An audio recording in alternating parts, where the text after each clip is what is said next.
న్యాయం చేయాలని కోరుకుంటున్నాం సార్. ప్లీజ్ రిక్వెస్ట్ కలెక్టర్ గారు, ఎస్పీ గారు. నమస్తే సార్.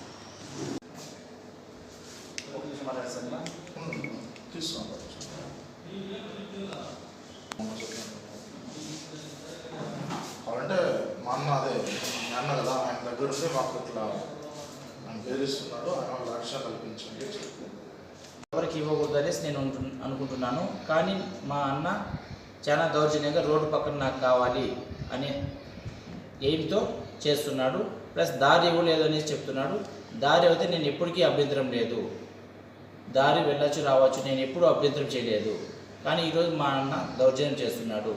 నేను కొనుక్కోలేదంటున్నాను కదా, అందుకే ఒక రిక్వెస్ట్.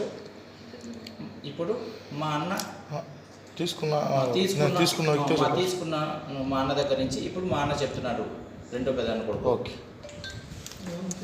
నువ్వేం చెప్పంటున్నా, నీ పేరు చెప్పి ఇట్లా మీ నాయన సొత్తు కదా. బాబు నాయుడు, జగన్నాథ్ నాయుడు కొడుకు. మేము మా ఆస్తిని ఎం భాస్కర్ నాయుడు అదే వీళ్ళు ముగిలి వాళ్ళ డాడీకి మేము అమ్మాము. అది 2011లో మేము మనస్ఫూర్తిగా ఇచ్చి మేము అది జీడీల దగ్గర అక్కడ ఉంటున్నాము కాపురం.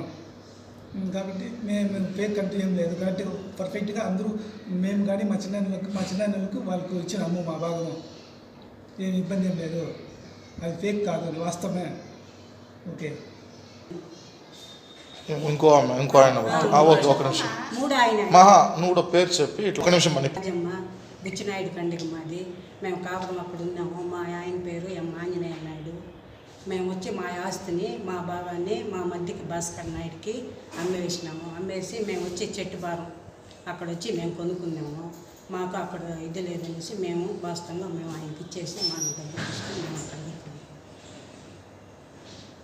నమస్కారము, నా పేరు పావని. నేను చిన్నప్ప నాయుడు కూతురిని, లాస్ట్ అమ్మాయిని. మేము 3 మెంబర్స్. నేను లాస్ట్ అమ్మాయిని. నా పేరు పావని.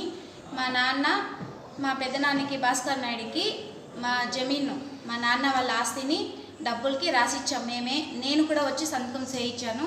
2010 or 11లో మేమే రిజిస్ట్రేషన్ మా మనస్ఫూర్తిగా మేము రాసిచ్చినాము. దీంట్లో ఎవరిది బలవంతమంతు లేదు. ఇప్పుడు ఎవరిది న్యాయం ఉంటే వాళ్ళకి దయచేసి న్యాయం చేయండి. అందరినీ కోరుకుంటుంది ఇది ఒక్కటే.